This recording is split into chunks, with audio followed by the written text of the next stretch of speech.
Hi, I'm Evan Feigenbaum. Well, I think I know almost all the faces in the room. So I'm the vice chairman of the Paulson Institute, and I see a lot of students and former student interns and student fellows and friends of the Institute. But we are back for another school year. All of you are probably already ensconced in your classes. And we at the Institute are back for another year of trying to bring some China activity to the campus to enhance the other things that are already here.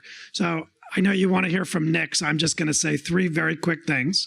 One about this series, one about the Institute, and then one about Nick. On the series, how many of you came to these last year? Okay, so a lot of you. So you know the drill. So basically once a month, we have a contemporary China speaker series on campus. We bring somebody distinguished from somewhere in the world. We've had journalists, we've had economists, we've had historians, we've had people who study literary culture. We had a novelist last year. And the idea is to try to give you an opportunity to hear from people working on different aspects of contemporary China. So we're back for another year. We had a lot of fun doing it. We got a lot of great feedback. And so I'm thrilled that we're going to do this again this year, month to month. Nick Lardy's going to kick us off. But we have some fun and good things lined up already for the year. We're going to do some more fun things also that are looking at kind of in the vein of what we did with literary culture last year. But I also want to emphasize that we're open to your suggestions, because the point of this series is really you guys. It's to bring something to the campus that we can help mobilize, or people that we can help bring, but who can really give you a perspective on China that you don't get in Hyde Park every day. So if you have different kinds of issues you want to hear about, we're thinking of doing some military and security stuff this year, which we didn't do last year. By all means, our door is open, and come make suggestions, which gets to my second point, which is our door really is open. And as some of my colleagues know, it was literally open about a week ago. We had an open house, and I see some of you who were there. A lot of what we do on the campus is for students. We have 2 different internship programs, one of which gives you an opportunity to work in China for the summer. If you're a pre-doctoral student working towards your dissertation on contemporary China, if you're ABD and you need fieldwork support, we have a mechanism for that too. Mostly in the social sciences, but we're open. And we have student fellows who work with us on different projects. So whether it's the speaker series or internships or student fellowships or pre-doctoral fellowships, take a look at the website, see what we're doing, see if it's of interest to you, and then come talk to us. Talk to me, talk to Dinda, talk to Damien, talk to Hodza, talk to Cynthia and my other colleagues. But the point is, we want you to think of us as a resource on campus on contemporary China and an opportunity for you too. And that brings me to Nick Lardy, who I couldn't be happier is kicking off this series. So some of you, if you're graduate students on China, you may have already read Nick's stuff, especially if you're in economics.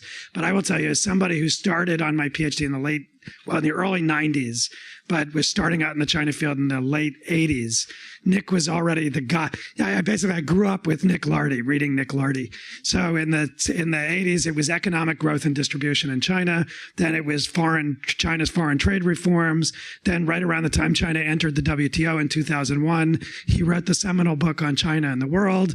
Then it was China's currency and exchange rate system at a time when that began to heat up. So if you've grown up in the China field, you've grown up around Nick and his work. And what's more, he started doing that at a time when China's economy was really so much smaller than it is today, and China was less consequential. And so in a sense, Nick's work and the Chinese economy have also kind of grown together side by side. And so I think I'm on safe ground in saying he's the most prominent economist in the United States working on the Chinese economy, and certainly in that small handful of people around the world who are listened to, read, no matter what they write, and have this uncanny knack for hitting the right issue at the right time. And he's done that again with this new book that he's going to talk about, Markets Over Mao.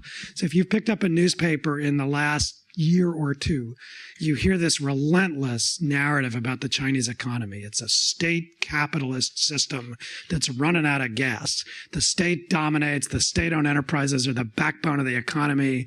They're the privileged favorites on everything from bank credit to other aspects of government largesse. And China has perfected this model, and that's the model that's going to go out there and compete. And some people think it's a juggernaut, and some people think it's maybe losing some some steam. But either way, it's a very statist way of thinking about China. And Nick has a somewhat different view, a more nuanced view, a more complex view. And yes, the state is a big part of that. But as Nick explains in this book, the private sector and small business are responsible for a lot of what you think of as this remarkable Chinese phenomenon. And what's more, that really is at a time when China, if you've seen the growth numbers that are coming out this week, seems to be slowing down. It gets to this question of how is China going to grow in the future? How do you squeeze growth out of this economy? If you can't squeeze growth out of the state, is there somewhere else you can squeeze growth? And I've been learning from Nick and your work for, I don't know, 25 years, 30 years. I feel old now. But I couldn't be more thrilled that he's kicking us off, and also that you have the opportunity to hear from him, and also to hear from him in a way that's somewhat not counterintuitive, but certainly counter-narrative to a lot of the conventional wisdom you read. So Nick, what we're going to do is we're going to have you come up here and talk a little bit, and then you conduct your own conversation with these students and faculty. And over to you. Welcome. Thank you. Great. Thanks. Thank you.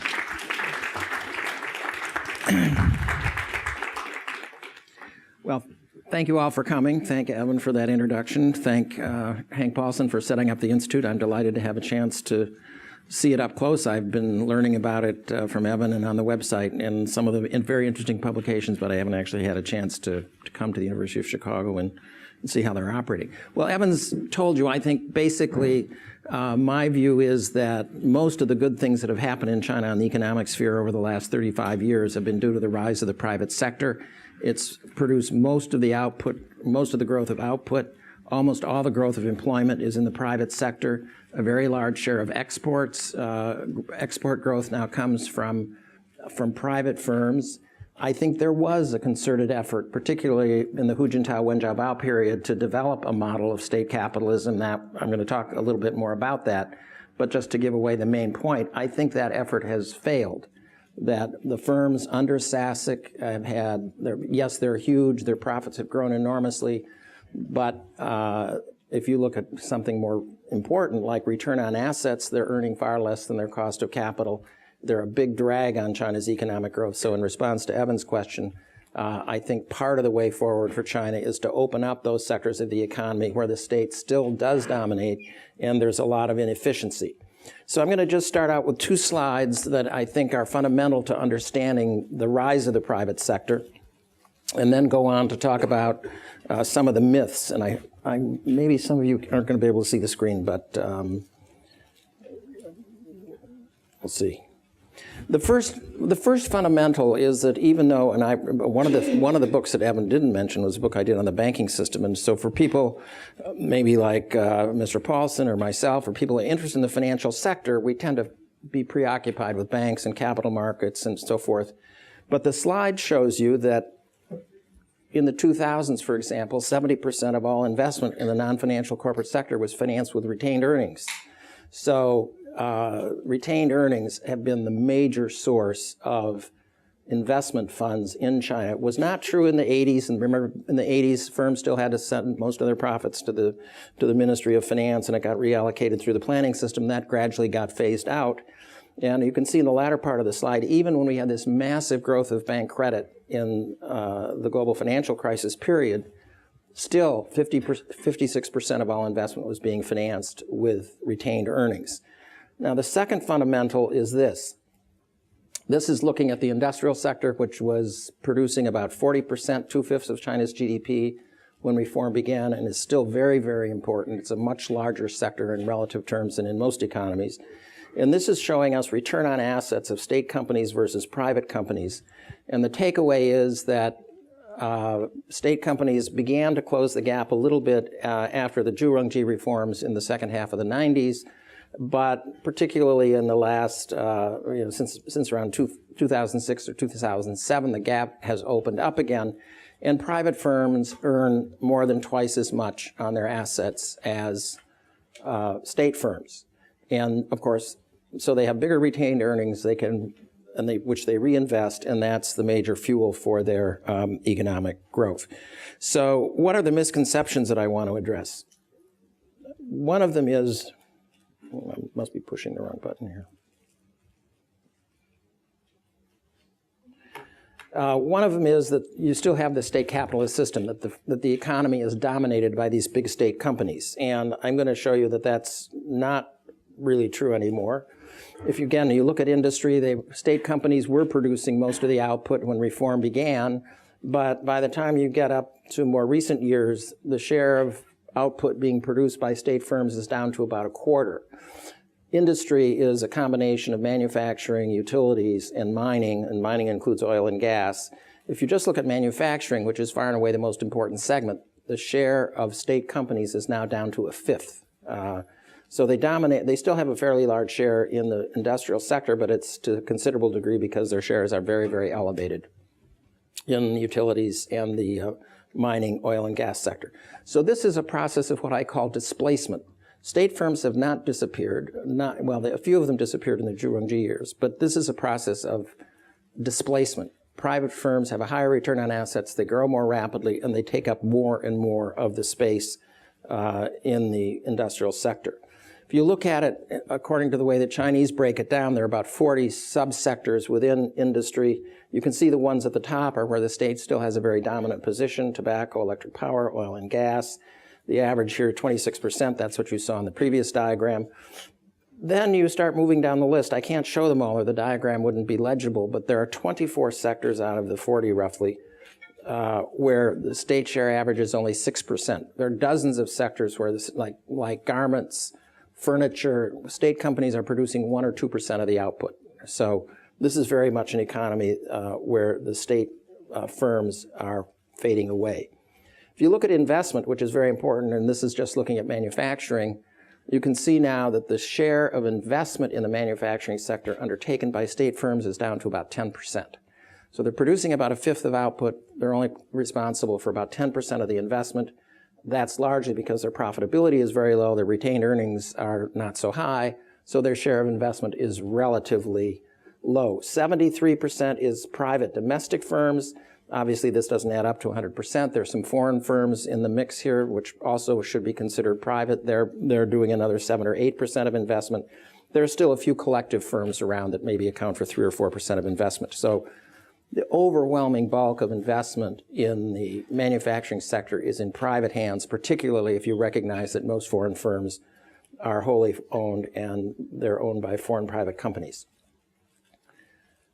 Employment is another thing. Some people say, well, everyone's employed by the state in these state companies.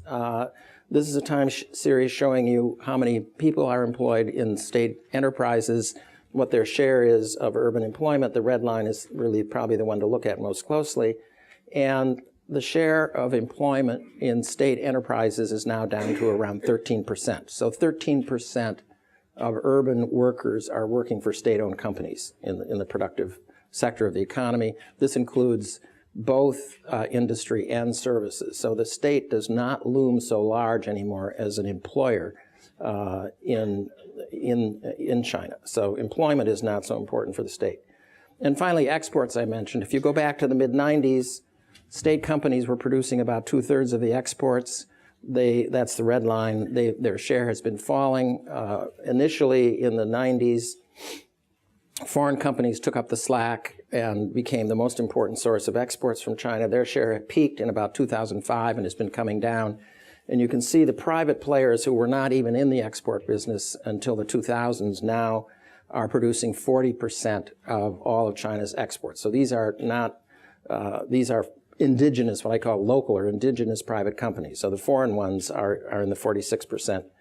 And since the foreign share is declining and the private share is rising, if you look at incremental growth of exports on a year-over-year basis in recent years, the biggest contributor, contributing over half of the export growth, is private companies. So private companies are producing the output in a very broad range of sectors, particularly in manufacturing, in some parts of industry. They're employing most of the growth of employment, and they're generating a lot of the growth of exports. So the first myth is, I think, this idea that state firms are dominant in this economy, and I think that's not true.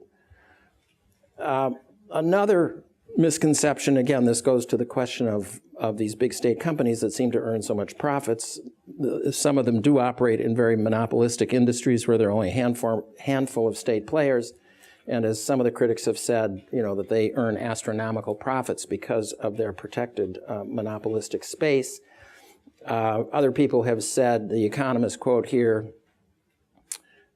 they recognize that the number of state-owned firms has been coming down, but they say that although fewer in number, they're more powerful than ever. And this narrative is fed by the creation of the State Asset Supervision and Administration Commission, which was one of the very first things that happened in the Hu Jintao-Wen Jiabao period in 2003. The NDRC was also strengthened. That's the old State Planning Commission. Then there were some various programs, industrial policies that seemed to have very heavily favor state companies. And so this fed the narrative that China was trying to create national champions in this very state-dominated economy with these powerful firms earning a lot of money. Well, here's showing you the profits of these SASIC firms. And if you compare 2003 with 2013, the black bars, it is true, their profits quadrupled in a 10-year period. So it seemed pretty impressive. But the red line shows you that a share of profits of all non-financial corporations, they were static. Indeed, their share actually fell a little bit. They were 11% of all the profits in 2003, and by 2013, they're down to about 10.5%. So, everything quadruples in China in 10 years, so just quadrupling is underperforming in this universe. Obviously, I'm talking about non-financial firms because, remember, SASIC does not control any of the financial institutions, the banks or insurance companies. Most of them come under the so-called central Huijin rather than under SASIC. So it looks like this was a big success if you just look at the raw data on profits, but if you look at it in terms of how profitable they were relative to other companies that are not in the SASIC universe, their performance is not so good. And as I already indicated, the real, in my view, nail in the coffin is this diagram. The black bars are showing you return on assets, and this time series only goes back to, by the way, all these data come straight out of the SASIC yearbook. They publish a 600 or 700 page yearbook every year, and on one set of pages you will find data on all the assets, and a few chapters later you find the data on the profits, and I use this very complicated estimation technique. It's called division. And that's what the black bars are. So, they were earning 6-7% in the early years when SASIC was formed, but since 2007, their performance has declined significantly. Their return on assets is now less than 4%, and the red line is an estimate of the cost of capital, and currently running something around 7%, maybe a little bit less. So the main point here is for the last 6 years, this universe of firms, remember this includes the 3 big national airlines, the three big national oil and gas companies, the 3 big telcos, all the electric power generators, all very, very big companies, they have been earning less than the cost of capital. So my conclusion is that these companies have not succeeded. They have not created national champions. These companies are a drag on China's economic growth, and if the capital that they had deployed had been allocated elsewhere, that the economy would have gone faster than it actually did in the Hu Jintao-Wen Jiabao period. So I'm pretty negative on, and this is exhibit number 1 for those people that think China's been pursuing a model of state capitalism. As I say, I think they tried, but in my view, it has not been a success. The third myth has to do with the allocation of credit which comes predominantly through the banking system. Even this year, the Financial Times, as you can see in this quote, says that the dynamic private firms are starved for credit and the SOEs get easy access to loans. The reality, this is a diagram that shows what the stock of outstanding loans is. The red is the state. And for 2009, you can see the state companies did have a pretty big share, over half, 56%, private companies only 26%. But the private share has been expanding very rapidly. And because loans outstanding were already 120% of GDP in 2009, you can't change these shares this much unless the flow is really quite different. And so the next diagram looks at the flow. How much of the lending to enterprises in 2010, 11, and 12 is going to private companies versus state companies. And the takeaway here is if you take the average of the 3 years, private companies are getting a little bit over half the credit, additional credit per year, and state companies are getting about a third. So actually private companies have been doing much better. I do think it's an accurate characterization to say in the 90s, most of the lending, the overwhelming majority of the lending went to state companies, that has begun to change. And if you think about what I've said earlier, it shouldn't be any surprise that the banks are actually lending more to private companies because they are more creditworthy. And one common metric for creditworthiness is the interest coverage ratio. That is, how many times over could a company pay its interest on its debt from its profits. And you can see in this diagram, again, the gap has been widening since around 2006 or 7.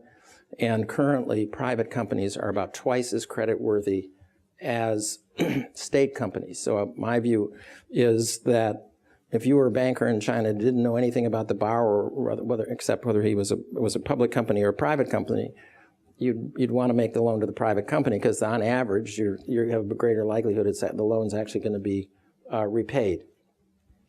So I think it's a myth that that state companies have very preferred access to credit. James McGregor, who I quoted earlier in one of the earlier slides, you remember his characterization is, in a recent publication, is that the state-owned banks are ATMs for the SOEs. They just get as much money as they want.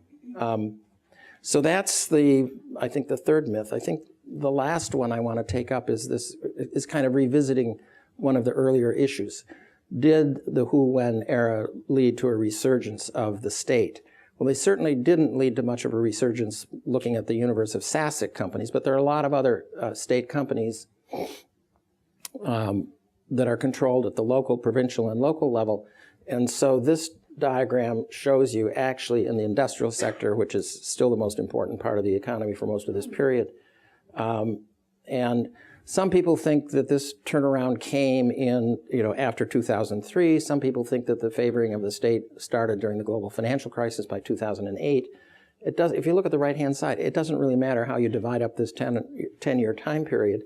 Private companies in the industrial sector are growing twice as fast as state companies. And it's not in the book, but I also checked it out. In the first half of this year, private companies are still growing twice as fast as state companies. 11 point something versus 5.5. So it's a very persistent pattern, and it's very hard to see that the government in the Hu Jintao Wen Jiabao era got much traction if their goal was to give, to try to prop up or enhance the performance of state companies. So those are the myths that I think have risen about the Chinese economy. Now I want to turn to the question of what's going to happen going forward. There are two things that I think were very important in the decisions that were reached by the party last fall. One was the statement that we must ensure that the market is the dominant, decisive force in the allocation of resources. And obviously a close corollary is that we should eliminate different forms of monopoly. I think the exact words were something like, eliminate all but natural monopolies. So you're probably only going to have a single state-controlled railroad system, a single state regulator-owned electric power distribution system. But in these other areas where there are barriers to entry, like upstream oil and gas, or in the telecommunications, or in the financial sector, it should mean that entry becomes positive. Now, I think this is very important for China's economic growth, and it goes back to what Evan was talking about earlier. Where's the growth going to come from? Well, I think the growth is going to come from allowing the private firms into the space that they have not had entry to. I've already told you that in the manufacturing or in the industrial sector more broadly, the return on that, you saw this second diagram, the return on assets for private companies is much higher than state companies. The same thing is true in services. Many of the monopolized sectors are in services like telecommunications and finance. The return on assets of private service providers is twice that of state companies providing services. So I think that that should open up. And what I want, this is looking more at the service sector, and you can see here that the state has a very dominant role in investment in services. Remember, I showed you the diagram that in the manufacturing sector, the state share of investment is down to about 10%, but in the services, it's 45%. So there the role of state firms in investment in the service sector is about 4 times greater in services than it is in manufacturing. The role of, remember, the private firms were, domestic private firms were responsible for about 73% of investment in manufacturing, but they've only got a share of about 1/3 in services. The other thing that's obvious from this diagram is that there's not much of a slope to either of these lines. The state share is holding, because it's coming down a little, very, very gradually, a little bit, but the private sector's barely improved over the last 6 or 7 years. So this is a rather static picture compared to the transformation that has gone on in manufacturing. Now, the other reason I think this is very important is that currently there is more investment in services in China than any other part of the Chinese economy. Investment in services in the first 8 months of this year accounts for 55% of all investment. So my view is this is where the bulk of the investment is taking place. You have a disproportionately large share of the investment being undertaken by state companies, and these state companies are characterized by a very low return on assets compared to private players. So if you opened up the service sector to private players, I think there would be entry. You would add more competition in that sector. Maybe some of the state companies would step up their game and become more efficient in a more competitive environment, in which case I have nothing against state companies per se, but I think there should be competition in a level playing field, and that's another thing that was very, very important in the third plenum document. Lots of talk about a level playing field, equal competition.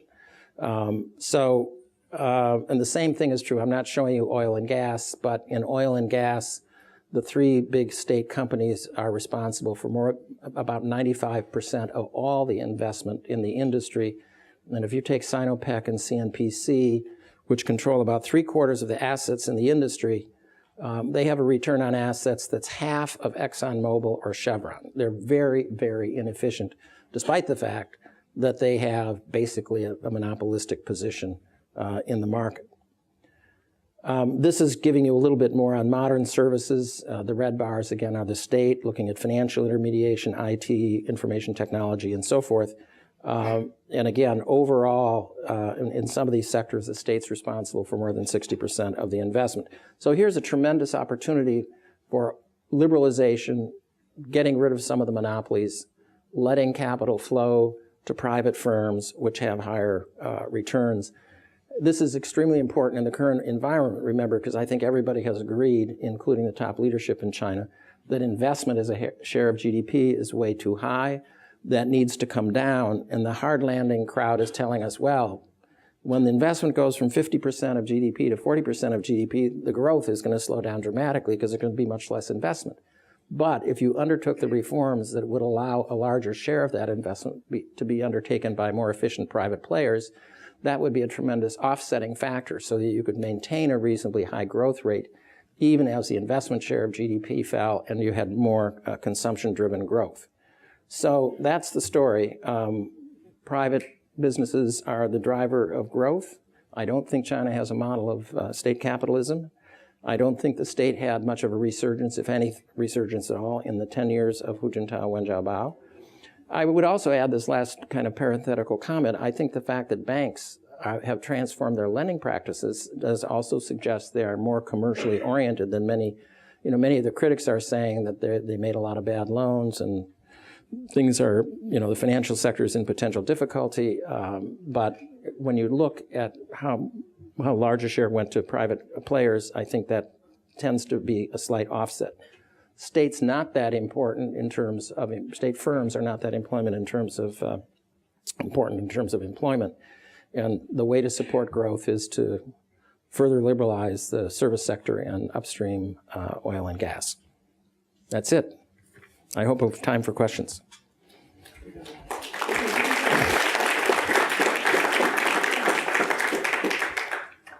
I'm Lardy. Among the issues related to the in the during the recessionary times, actually, was the role played by especially provincial authorities in certain provinces such as Shanxi and Shandong and so on, where essentially they were using their regulatory or administrative power to force private enterprises into the hands of the essentially provincial-owned firms.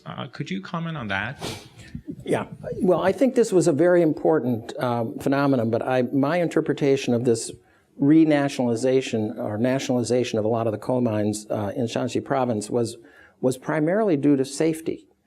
China had year after year after year of horrifically large numbers of people being killed in coal mining accidents. Almost all the fatalities occurred in private mines where they didn't spend any money on wood to prop up the ceiling to keep it from collapsing in. And the state tried to enforce the safety regulations, and they finally threw in the towel, and they basically nationalized many of these firms in order to reduce fatalities. But remember, coal is part of the growth pattern that I showed you of industrial sector. And if this was a general phenomenon, we wouldn't have seen, private companies continuing to grow twice as fast as the state companies. So I think this coal was an exception. I don't think it was part of a desire on the part of the authorities to have more state ownership. I think it was a desire on the part of the authorities to have a better chance of enforcing the safety regulations than they were able to do with a lot of small private firms. Yeah. So how easy is it to classify a company into either privately owned or state owned? I've heard that in some cases there are companies where it's mainly private owned, but there's some ownership from the state, or sometimes the ownership lines are a little bit more murky. Right.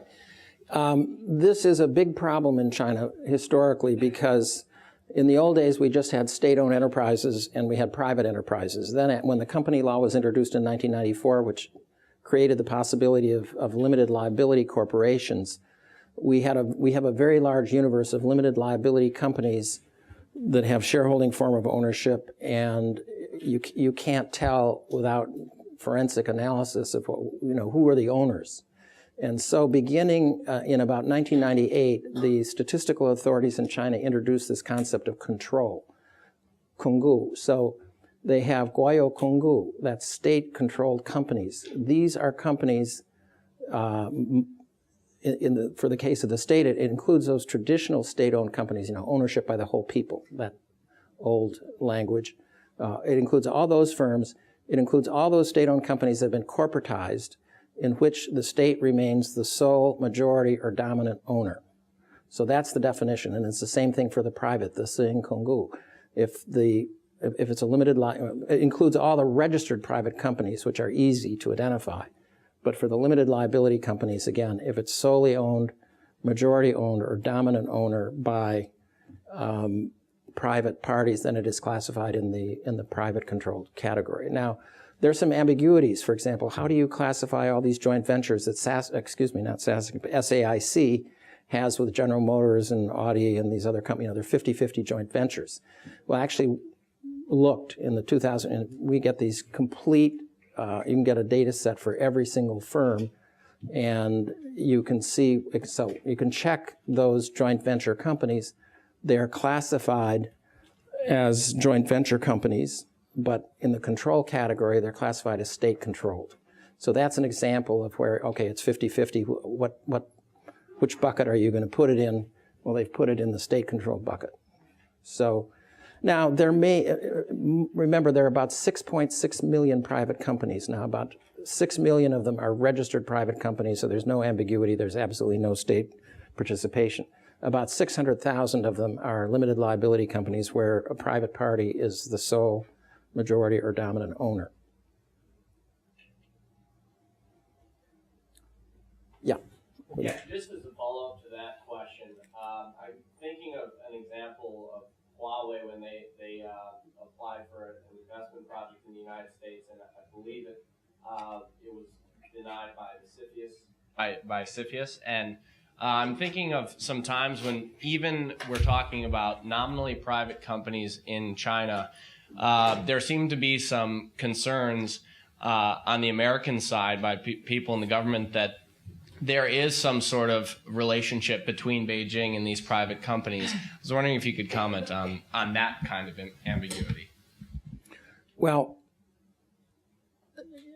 my first comment would be, I think there are people in Washington that are preoccupied with state ownership. They think everything in China is state. and they want to have special provisions in all our new trade agreements about state-owned enterprises. And I tell them, by the way, do you know that only 10% of Chinese exports are coming from state-owned companies? Maybe this isn't quite as big a problem as you might think it is. So that's kind of an editorial comment. I think Huawei is a very special case, because, in large part because they're very untransparent, and the origins of the firm are quite murky, and the current ownership structure is quite murky. You know, they claim that the shares are owned predominantly by the workers, but the founder obviously has a very large position, and so you can't really figure out exactly what's going on with the ownership. And the guy had some PLA, the founder had some PLA connections. So I think in the absence of clear information, the people in Washington that deal with this issue just kind of assume the worst. And maybe they're right, I don't know.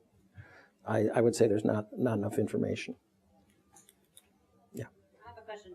Regarding thanks first of all, thank you for your talk. I appreciate it, it's very good.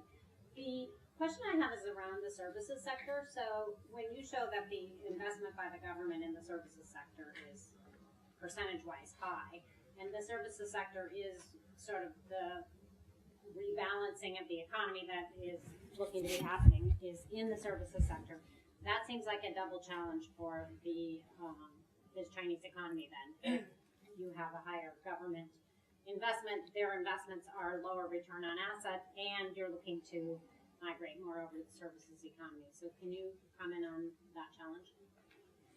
Well, I'm not sure it's any bigger challenge than liberalizing the manufacturing sector. At the beginning of reform, all the manufacturing firms were state-owned. There were some collective ones, which usually means local governments had a very substantial role in either ownership or other mechanisms. So I think it's very similar, except obviously we're 35 years later. The economy is much bigger. The financial service sector is very important. It's a big chunk of GDP, and there is a predilection for control. So I think they have to be willing to relax that control. I think Xi Jinping is willing to do that. I think his top priority is to make sure that China doesn't fall into a very low rate of economic growth for a sustained period of time. And why else would you talk about demonopolization? I mean, what monopolies are there in China? Financial services, telecommunications, and oil and gas. Those are the three obvious ones, and everybody knows that. And the airlines, but they aren't as big and as important in the economy. So I think the view at the top of the system is that this has to change. Now, whether they'll be able to change it is a much more open question. But remember, they've already licensed 5 private banks, the first truly private banks that have ever existed. There's some banks that have significant private ownership, but they're very small, but now they have 5 new completely private banks. So that's going to add more competition to the financial sector. They have private airlines, but so-called low-cost or budget airlines that have existed now for a number of years, but they haven't been able to get any traction in the market because they had to charge the same prices as Air China or China Southern or China Eastern.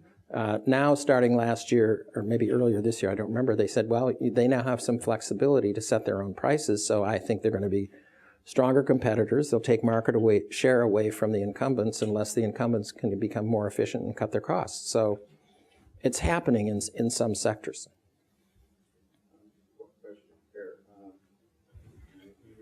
Great case on the economic narrative here of these changes, but now once that you mentioned the word politics and anything overriding what's going on, and yes, things are shifting, and what's the trend line politically to saying, yes, they're giving up control, but is it really out of the government's control? And second point, what's the phenomena with Alibaba and Jack Ma, and in hearing some of his commentary, his interaction with the government is less, not more, and to disengage. I mean, is there fear that at any moment the government could, nationalize things if things got out of control?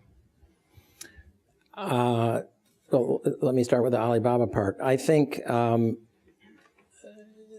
Alibaba is moving into new domains, offering financial services products like money market funds, payment services, and so forth. So they're increasingly competing with the traditional financial players that are almost entirely, at this point, state-owned.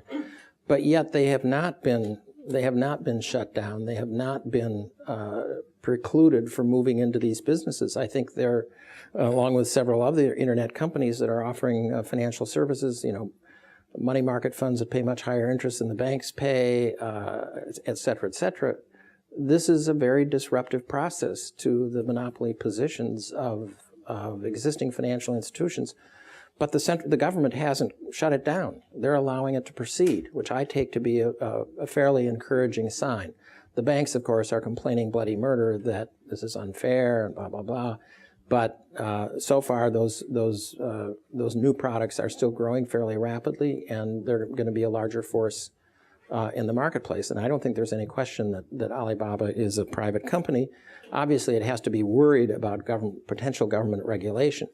Could some of the bigger private companies be shut down? I suppose they could. But remember, there are 6.6 million private companies. This is not, a small number of operators. It's a very large number.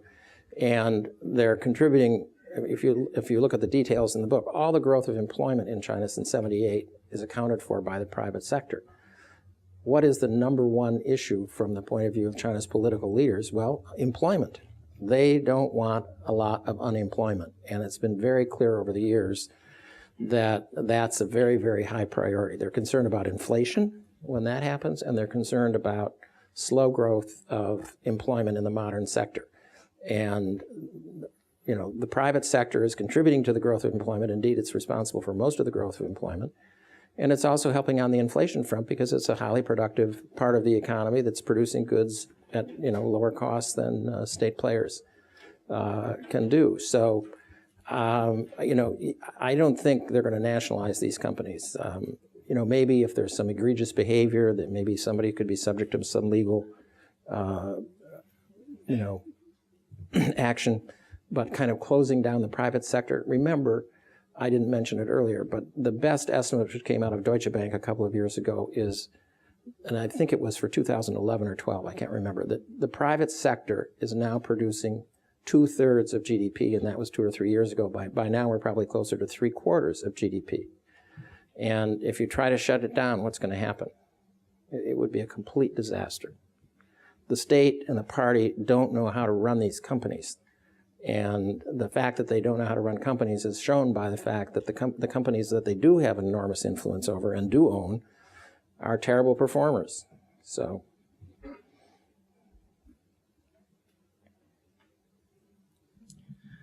Thank you very much for this opportunity. So when you were talking about the private sector and public sector, I just want to remark on the previous questions. So there's always ambiguity on the boundary of private sector and public sector, even though the several quintessential examples of private sector in China, like Sany Corporation and Alibaba, it said that it's reported that they have behind them there are a circle of very close connected high officials investment in in the company. Then they have very close connections to the officials in political bureau, very powerful figures. So for me, the so-called 国进民退, the state get in and private get out, has more to do with this. The relative importance of private sector and public sector, even though private sector plays more role in percentage than public sector, it still sometimes is assumed the role of just to serve the public sector. Something like if we use a not so 100% appropriate example, we can see that the American economy in the global economy, even though other countries play more role even though the share of American economy in the global economy is declining, and even though American is not growing as fast as other countries, still it makes less important the Americans' dominating power in this huge economy. What I want to say is, the public sector still plays a very dominating role. Even the figures shows maybe otherwise. So what's your comments on that? Well, let me just, in case you didn't notice on the cover of my book, it's Minjin Guotui. That's my view. And that's going to be the Chinese title. They're not going to, when it's published in Chinese, they're not going to call it Markets Over Mao. They're not going to mention Mao. But they're going to call it Minjin Guotui. But let me try to answer your question. I agree. There's a lot of soft, government and party power that you can't trace just by looking at ownership and investment and all these things. And undoubtedly, there are private firms that have been successful because they have powerful backers coming from one place or another. But remember, there's 6.6 million of these private firms, and they have been a big, powerful force in China's economic development. And I don't know how many of them could have, kind of implicit backing of the government or the party. Undoubtedly, some or maybe even many of them do. But then, I think the broader question is, why do these firms perform so differently? I mean, we know that the party/government is backing all the big state-owned companies, but their performance on average is very weak and deteriorating. So how is it that the influence of the party state is very negative on one set of ownership and if you're, let's assume you're right, and they're also behind all the private firms, but the private firms are doing so well. That to me seems implausible. I think most of these private firms they're very entrepreneurial, they're very flexible, and they have just been doing better in this economy. And I think it's because of the entrepreneurs that have formed them and that are running them. And, maybe some of them, many of them, of course, are members of the party for obvious reasons, but I don't think the party exerts much control over them.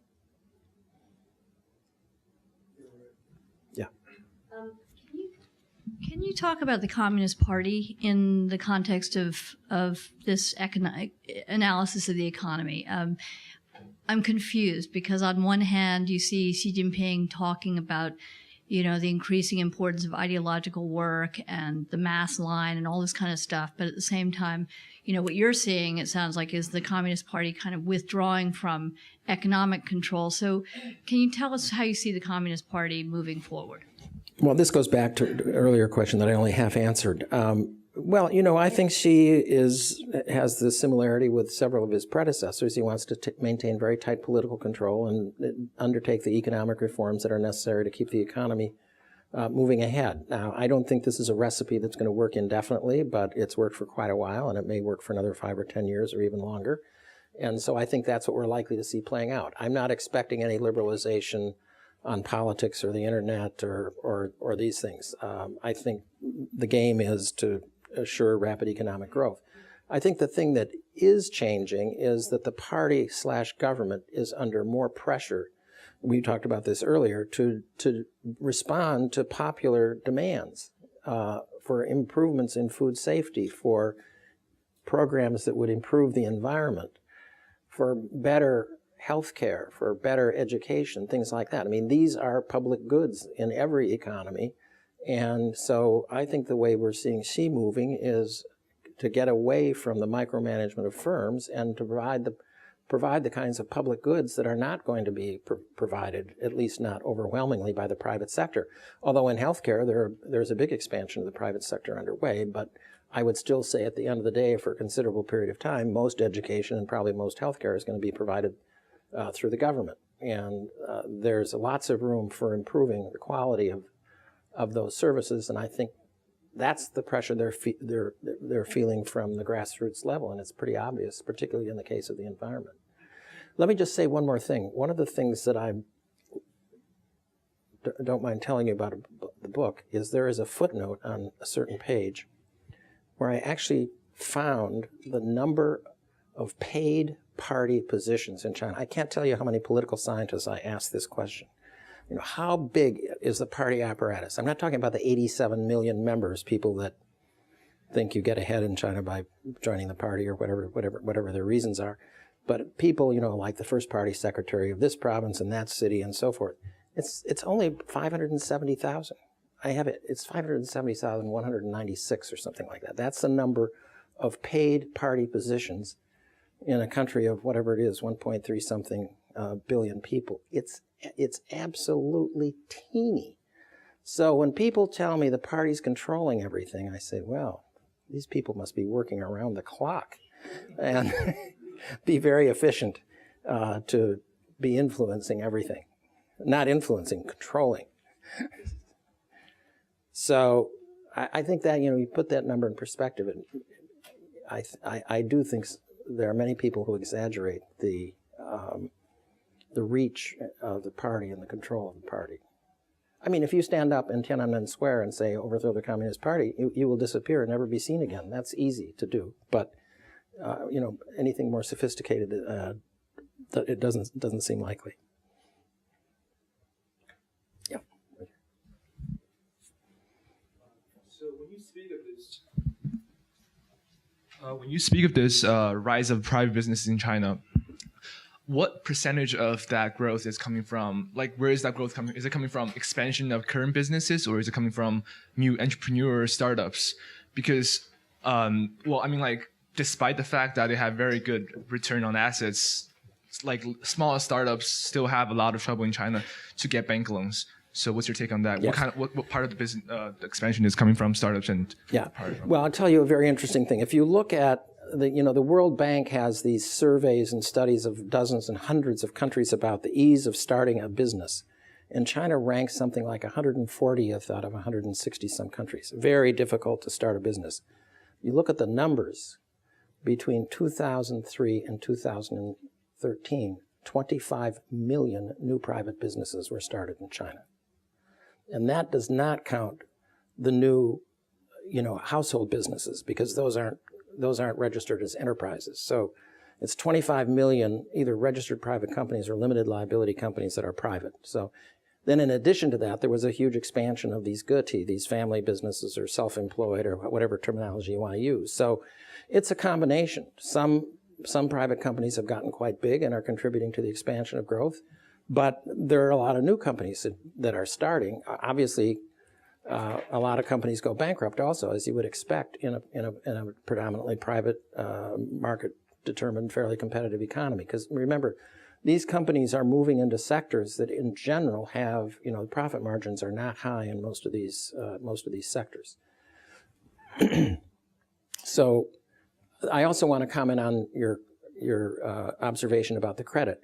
I would agree, despite the numbers that I showed you in the diagram, that the private sector is relatively underserved. I mentioned before, the private sector produces roughly between 2/3 and 3/4 of GDP, but they're only getting half the credit. So it is still the case that state firms have a better claim on bank loans. And of course, if you look at things like bond issuance, it's even more tilted in favor of state companies. Not very few private companies are issuing bonds, although more and more private companies are issuing equity, but not so much bonds. So the private sector is still relatively underserved by the banking system.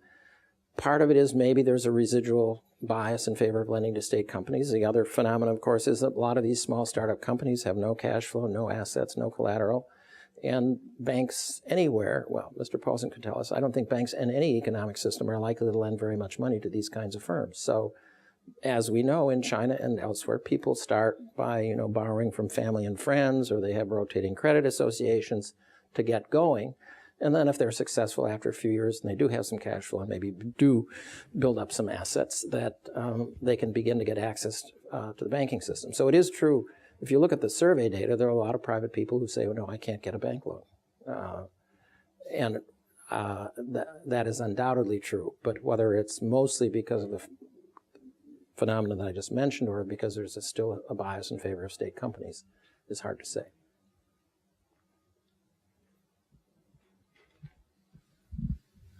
So first, thank you for bringing us such an encouraging news. And I just noticed your book's named Markets Over Mao. And when we look to the past history of China, a 5,000 years history, people tend to draw a clear line between government and the private sectors, the businessmen. And the businessmen have a very low status in the society. But recently, after the new reform, Chinese businessmen began to gain power and also social status. So will you see in the future that China will become more like US, that it's going to involve more businessmen, more people from private sector to the government? And if will that clear line be very ambiguous in the future?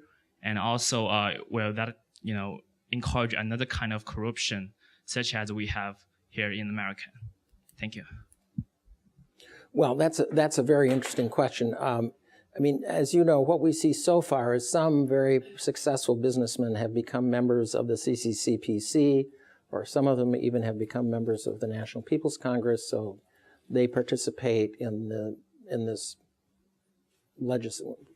legislative process that China has. And but I think your question really is, are some of them likely to go into executive positions? Well,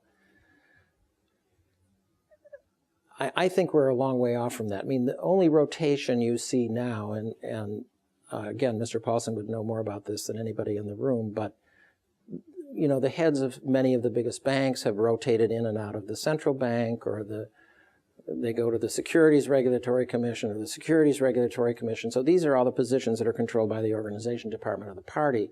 And so people do move between between the banks and the central bank, People's Bank of China, or some of these other regulatory positions. But these aren't really the kind of entrepreneurs that we're talking about. These are all, many of them at least, are fairly highly skilled financial professionals. So they're not, it's not a guy that started a private business and rose to prominence and then ran for mayor or something like that. I think we're a long way from that in China. Yeah.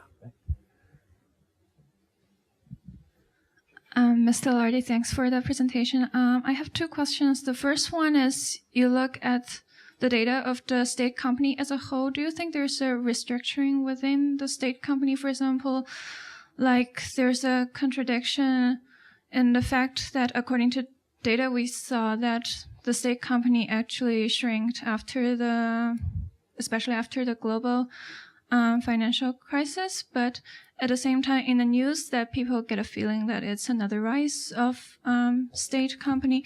Do you think they're shifting like resources into certain industries and they're leaving some other industries that such kind of restructuring makes us have such feeling? Well, I'm not sure I fully understand your question, but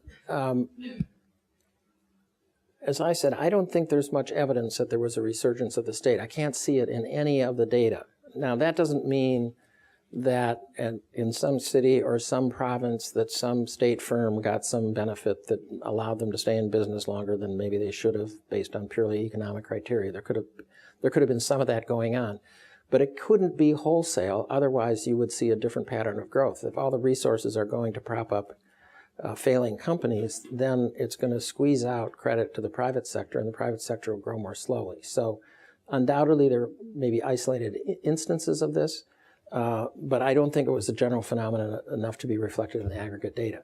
The other thing I would say is, remember, the data that I have, the detailed data that I have on lending by ownership is only for the years 10, 11, and 12. There's a long lag in the publication of these data by the People's Bank. So we will not get the data for 2013 until probably January or February next year. So maybe the patterns change. Maybe there was a brief resurgence in credit going to state firms in 2013 as the economy began to slow down. I don't see it, because when I look at detailed sectors, take the steel sector, for example, which is in great difficulty these days. Investment by state-owned steel companies has been going steadily down. It peaked in 2008, and it's now less than half of what it was in 2008. These firms are losing money, most of them. They are not getting much access to new bank credit, judging by the relatively low levels of investment compared to what they were a few years ago. So in some sectors where I've kind of tried to dig down a little bit deeper, I don't see much evidence of these companies getting enhanced access to credit in 2013 or 14. And this is what I think SOE reform is going to be. I think we'll see a continuation of the displacement. The firms that are not making money and are no longer going to be bailed out by the banks, so they'll be like Sinopec. They'll have to start selling assets to survive if they can't improve their performance. And that's, more than anything else, that's what I hope to see over the next 2 to 3 years, not some dramatic transformation of a big SOE reform program, but rather subjecting SOEs to more financial discipline so that if they're not earning a decent return on their assets and they can't service their debt, that they will have to sell off parts of their business and maybe eventually be taken over by stronger players. My second question is, according to some of your graphs, it seems that during the period of 2004 to 2006, the state company seems to be perform better than they were in after 2008. What do you think is the reason what happened during that time that makes them as a better performance? Yes, I'd be happy to talk about that. There is a view that's been expressed by one prominent analyst in the investment banking world that says, well, we know there are a lot, private companies have largely displaced state companies, particularly in the less capital-intensive sectors, but the state companies tend to be more dominant in the more capital-intensive industries. We know China's been on a long boom that is now ending. So his view is that state-owned enterprises' relative performance has deteriorated, but that this is entirely a cyclical phenomenon, that it's not structural. And that when the economy begins to recover again, that the financial performance of these firms will improve. So what I did, and it's in the book, there's several pages and a diagram, I decided I would look at the steel sector. That's a very capital-intensive industry, a good example of a cyclical industry. And the profitability, the return on assets of state and private steel companies from the late 90s through 2006 or 7 was almost identical. But from 2007, they diverged dramatically. Now, what happened is steel production and steel demand from the mid-90s to up to 2007 was growing at 27% per year. This was a tremendous boom, and everybody was doing quite well in terms of profitability, return on assets. On average, from 2007 up till now, steel production and demand in China has been going up by 6% per year. In the first 8 or 9 months of this year, it's going up by 2.7%. So here we were in a complete major boom for a decade, and now we've shifted to a dramatically different demand environment. And what happened was the profitability after 2007 of private companies, which are now producing more steel than state companies, their profitability and return on assets continued to go up. And state steel companies was going straight down after 2007, and by 2011 or 12, they're actually losing money as a group. So I'm not an expert on steel, but my interpretation is in a dramatically changed economic environment where the dynamics of demand changed completely, the private companies were able to adjust very rapidly, and the state steel companies apparently were operating on the assumption that 27% growth was just embedded in the system and was going to last forever. They kept investing huge amounts of money, even as demand was falling, and now they're in an absolutely terrible position. So that's at least that dive into that sector led me to the view that the problems of state companies aren't just cyclical, that they're more structural, because the private companies in a highly cyclical industry did much better. So I'm not sure that is a full answer to your question, but it's, maybe gets at this question of what happened after, after 2007, everything slowed down, particularly investment. Remember, housing demand as recently as 2008 and 9 housing investment was growing at 30% per year. Then it went down to 20%. Then it was down to the high teens. Now it's, barely 10%. So when you have a big deceleration, I think there's a lot of sorting of firms of which companies can survive in a completely different economic environment. We got time for about one more. Okay, last question. Thank you. Is the reason for example, the return on asset delta there, based on incentives? I mean, if you assume that an institution is a profit maximizing organization, but that might not be the case for a state enterprise owned organization, which has incentives towards employment, for example. And so if you can do a job that with 5 people instead of 8 people, maybe the state-owned enterprise does it with 8 people and the private enterprise does it with 5. Is that what's happening, or is there something else at play? The short answer is I don't think so. I mean, I actually address this in the book. SASIC, when it started, created bonuses. They have a whole bonus system for the top managers, and even the members of the boards and the board of supervisors are subject to a bonus system. And you can actually go online and find these documents. And what do they talk about? Well, first of all, they have an annual bonus, and then every 3 years there's an additional bonus that's based on your cumulative performance. And it's all pure profit maximum. It's talking about economic value added. They don't say shareholder return, but they say economic value added. So these documents would, in my opinion, be, and I was head of the compensation committee of a New York Stock Exchange listed company for more than 10 years. These documents would be familiar to any top executive in a public listed company. The only slight variation was you got negative points if you disobeyed in the environmental laws, and were found out, of course. And what was one for environment and one for something else. But it was just pure economics. As I say, the main metric was economic value added of the firm.